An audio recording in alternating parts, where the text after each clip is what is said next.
tradition of service through excellence, integrity, and courtesy. That's the motto of the Michigan State Police, and they're celebrating 97 years this week. Starting during World War I, the cavalry of 300 men was established as a temporary wartime emergency force for the purpose of domestic security. Now approximately 3,000 strong, Michigan State Police History Week was declared by Governor Rick Snyder to honor the officers and this milestone of dedication.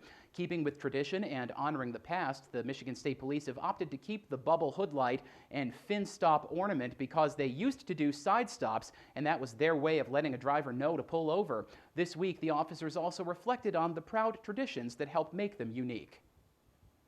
Like in the 1930s, they had an age and height requirement. You had to be between 22 and 30 years old and had to be 5'10" before you could be accepted into the department.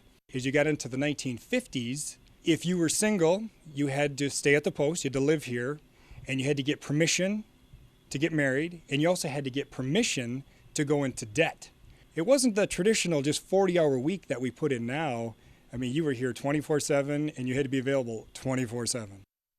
Sounds like a rough life. The Iron Mountain Post held a modest in-house celebration with a decorated cake and fond memories shared of the past.